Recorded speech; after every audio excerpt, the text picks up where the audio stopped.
It was the 9th game for this new-look squad, and after a hot start, things are starting to look dismal. 2-4 over their last 6 games, falling to the Nuggets on Saturday. So here's how the East looks at this moment. Raptors are 1, followed by the Celtics. Cavs rounding at the top 3. Then it's the Pacers, Wizards, Sixers, Bucks, and Heat. Stephen A., if the season was to end today, Cleveland would face Philly. Who should they fear most in the East? To be honest with you, I think the team they should fear most in the East in terms of those sleepers. I'm not talking about Toronto and Boston. I'm talking about the middle of the pack. I think the team they should fear the most is the Washington Wizards. I still believe in the Washington Wizards, regardless of a 3-game losing streak. I'm thinking about Bradley Beal. I expect that Wall to be a welcomed addition once he returns. I know we've debated. I know we've had questions. But we had questions because the questions are legitimate. It doesn't mean there are no answers to this. I believe in John Wall. I believe that John Wall is going to come back.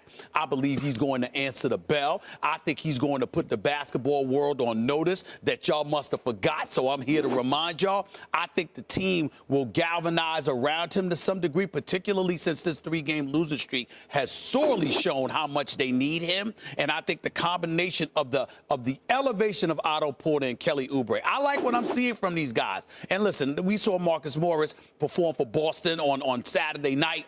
We see his brother, Markieff, in Washington. He can do some things. So I'm just looking at it from the standpoint that they've got some riders on their squad that would want to go at Cleveland, but more importantly, have the ability to put the ball in a hole. I know that Philadelphia can do some things because Embiid is the real deal. Ben Simmons is a star, no doubt, but Ben Simmons struggles from the perimeter, struggles with his free throws. I think that will cost you. The Greek Freak is not a shooter. That will cost you.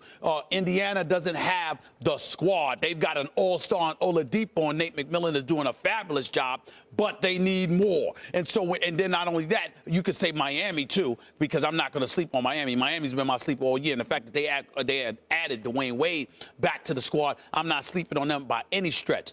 But ultimately, the backcourt that is Wall with Beal could make some noise, particularly against a Cleveland squad that seems to be in flux at this particular moment in time. I'm still going to go with LeBron, but it would take LeBron to beat them because the other parts that are around ain't doing what they're supposed to do. When they're going right, when the Wizards are going right, if you assume they can keep going right, moving the ball, getting everyone involved, and then just add John Wall and it doesn't go back to high pick and roll, and, right, rinse and repeat, I understand what you mean because they have a lot of the same things going for them that Toronto does in terms of continuity, in terms of a lot of different, like Oubre's on his way up and he's getting better and better. And Otto Porter, when you limit his exposure, he's really good. So I understand that. It's like Toronto maybe with a little more high-end talent because John Wall is the most talented guy on either one of those two teams. But the answer here, and we just saw it about a week ago, is the Philadelphia 76ers. And the reason is matchups. There is no one on Cleveland that can do a damn thing with Joel Embiid. They can't do. They put Larry Nance Jr. on Embiid, and he couldn't do a thing with him. That was why, when the game started getting tighter late, and LeBron thought he was going to start doing his thing, and he did, and he brought them to within, I think it was a possession, they go right back to Embiid, and the game is over. I think that, look, Ben Simmons is baby LeBron. Even LeBron's tweeting about it and stuff. I get that. He has a lot of the things that LeBron had, or has, at a younger age especially. So Simmons is fantastic.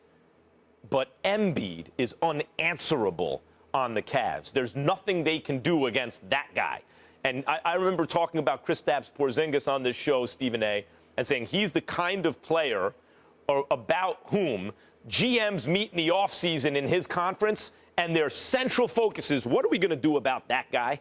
Nick's got this guy, what are we going to do about that guy? That's Embiid. Embiid is that guy. He's already kind of there, where other teams are going to have to look at the Sixers and go, what are we going to do about that?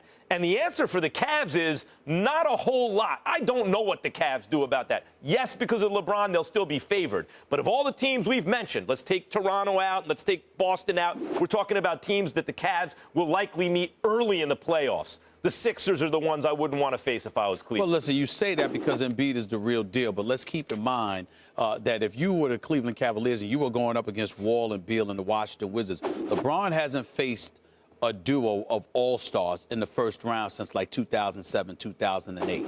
Not only that, this team seems to be in flux. They seem to be in a bit of a disarray right now because you've got guys, and it's not a matter of talent. You've got guys that they came out there playing gung-ho, loosey-goosey, the whole bit, and now all of a sudden after that 4-game winning streak, now you're thinking too much. You're trying to learn the plays, and you're thinking not reading and reacting and just playing the game of basketball. So that's problematic, but you anticipate that something will go their way eventually, especially once Kevin Love comes back. Because let's remember, Kevin Love is not there. That's your second-best player, not to mention the fact arguably your best perimeter shooter, even though Kyle Korver is supposed to be it and JR is supposed to be up there a little bit. And don't get me started on Mr. Soup throwing himself, J.R. Smith. I'm going to leave that alone for the day. What I will tell you is this. When I look at the Sixers, playoff basketball inevitably slows things down.